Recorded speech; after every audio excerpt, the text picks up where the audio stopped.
Why is dating so hard? I feel like social media fucks up a lot of dating nowadays because there's so many options. We're not supposed to see this many people in our lives. Also, as well, society has made men think that they're the ones that are supposed to be chased. So a lot of guys nowadays think that they're the ones that are supposed to be taken out on dates, their toes sucked as a, let me tell you, guys, it's time to man up. It's time to take control. You know, I think men are supposed to be the pursuers and women are supposed to be the pursued.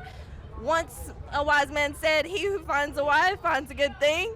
I ain't heard shit about finding a husband finds a good thing, so there. Sassy man apocalypse. So you're looking for a traditional man? Yeah, traditional for sure. Somebody who's going to take care of you. Society And has nowadays, told men that they're supposed to be the ones that are supposed to be. They want to be double texted. They want to be chased. They want to be girls pursued. go after them, and we don't. And the energy should be reciprocated, but I think men should ultimately be the pursuers. Yes, At the end of the day. I agree. You know what? I'll pay for the divorce because I believe she was the one. That's what I did. This man paid for another woman's divorce because he wanted her. Because he wanted her. I'm never gonna let a man gaslight me again. Not a day in my life.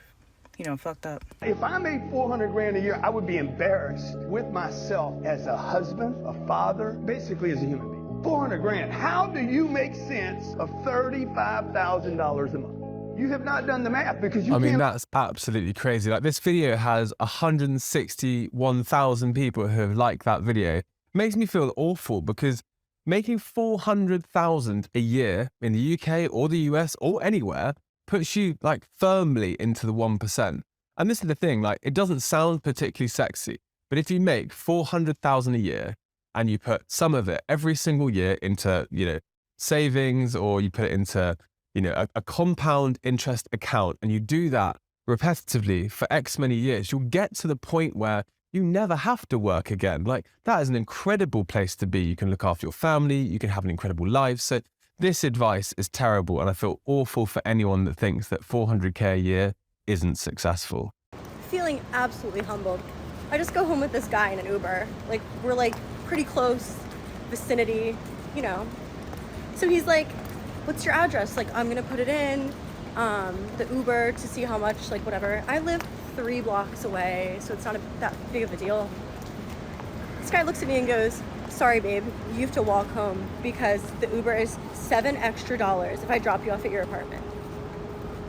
He said, that's a lot. I've never gotten the ick faster than I just did right now. So I'm walking home alone at 2 in the morning. And let me just say, this is the same man that has asked me out like consecutively. Like, he works at a hedge fund. You don't have $7 to drop my ass off 3 blocks away. No, I just wanted to clarify something really quick. So you're kind, you're smart, you're funny, you're ambitious, you're dependable, you're loyal. You could literally use your brain power to change the world. And you have chosen to focus on what your arms and your stomach look like in pictures. Did I get that right? Do you reach for your purse on the first date? Yes, always. To show my fake kindness. Yes, of course. I do it. It's like a guilt thing. I always reach to like show them. Well, okay, the other day, I dug around in here. I felt my wallet and I just kept digging. And he was waiting for me to finish digging. And then he finally just paid. But I wanted him to think I was nice. Yes. And then, of course, they pull it out and I say, oh, are you sure? The are you sure is good. If they don't pay for it on the first date, just the first date, I say no second date. I just think that's weird. Third date, we can start talking about that. What? So okay, first of all, you expect them to pay on the first date, but then by the third date, you could talk about them not paying. So you want them to be less invested as time goes on. Should it be the other way around, if anything, that on the first date when they don't even know you, like they're not gonna pay, but then as you start to have a relationship, now they are paying? Wouldn't you expect that to be the way that evolves? I was dating this guy for a while. He was an athlete. I'm just gonna leave it at that. And you know, I ended up finding out like years into hooking up with him, dating. I was like, he never wants to bring me around his family. He never wants to do the college. I ended up finding out like I was a side piece, and he actually had a serious girlfriend the whole time. That shaped my worldview on men, really, like had such a profound influence on me where I like became super depressed, quit law school, moved across the country, got my master's in in teaching, like totally took a 180 in my whole life. And then I ended up marrying somebody where I was like, okay, you can have extramarital affairs, basically giving him those hall passes because I didn't believe that it was possible for men to change. And you want to know the kind of men I'm attracting now? Married people who are like, hey, you want to date? I'm like, you have a wife. If I were a boy, there are so many ways to get girls. It's not even funny. There are so many ways, and I'm gonna prove it to you right now. Number one, many girls get their nails done, right? You could literally make an appointment to get a pedicure, which don't think is weird. It's not weird, actually, because your feet are probably disgusting. Okay, they're probably like blocks of sandpaper. You could use a pedicure, I'm not gonna lie. So go get a pedicure. It's full of girls. The place is full of girls. You could meet someone there. And if you're thinking, oh, but like, I won't be cool, people won't think I'm cool getting a pedicure, no other guy is gonna be in there. And to be honest with you, when girls see a guy getting a pedicure, it's nice because they're like, oh my gosh, he has nice feet. That's attractive. Brownie points for you. Next, many girls love getting their hair done. You could go to a hairdresser. The place is full of girls. You could meet someone there. And if you don't think that's attractive, trust me, when a girl sees a guy getting his hair done, a fresh cut, stop. Literally stop. Hairdresser doing a guy's haircut is low-key intimate, I'm not gonna lie. So don't act like you can't meet girls. Don't act like it's so hard. It's not hard. Go where all the girls are. Go to a nail salon, go to a hairdresser. That's where they are. This is your sign to infiltrate every now and again into the girls' spaces, because as soon as you open the door and that bell dings, all the girls are gonna look at you and be like, who is that 6'1" testosterone-filled model walking through the door right now? You don't even know me. Why do you care? How old are you? 53. At your age, have you found that dating has become easier or harder for you? Absolutely harder. Why is that? Less pull. Men seem to want just one thing. I thought I would outgrow that with men, but no, they do not. They still just want sex. Even in their 50s? Yes. 50-year-old men, are they going for women in their age category or a younger woman? They want women in their category, but they pretty much go for the younger woman. Why do you think that is? I think they don't expect that we have a sexual drive, and we do. And we are vivacious women. So it's still the same at your age than it was when you were younger? Yes, absolutely.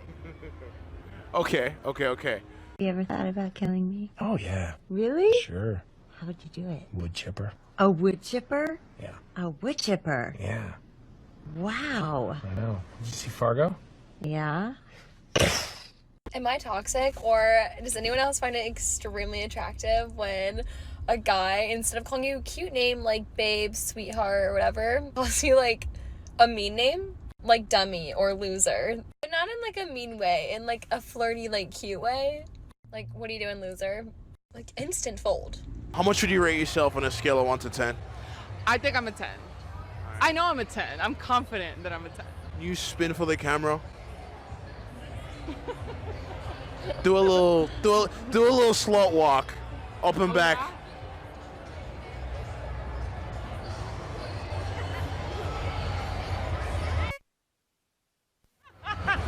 Having fun, aren't you? Yeah. Okay. So, if you're a 10, what do you think Beyonce is? Oh no, Beyonce is like more than 100, 1,000, a million, a trillion. It's like J-Lo, like saying, you know, like they're up there. You know what I mean? $1 million, 1993, today is now $2,070,000. Inflation in 5 years will probably devalue half of everyone's money listening to this in their 401ks, IRAs, and their soft saving accounts. Like right now, the world is a wreck, and their only solution to the devaluation is they're gonna have to work harder. Over the last 20 years, 2002 to 2022, salaries have increased 27%, but the cost of a home has gone up 148%. In other words, like our cost of living and lifestyles is not keeping up. Average person drives a $60,000 a year car that has a $50,000 a year salary with over $100,000 of student debt, 60% of America living check to check. We have a problem. And being busy is not the solution, and getting another job is not the solution. You have to graduate and develop more of the Gen Z millennial mind that says there's got to be a smarter way. It can't be the immigrant way of just work harder, because there is something to say for hard work, But if it's not smart enough hard work, then it's stupid work. It's dumb work. And there's a lot of financial idiots out there that have just not gotten themselves educated.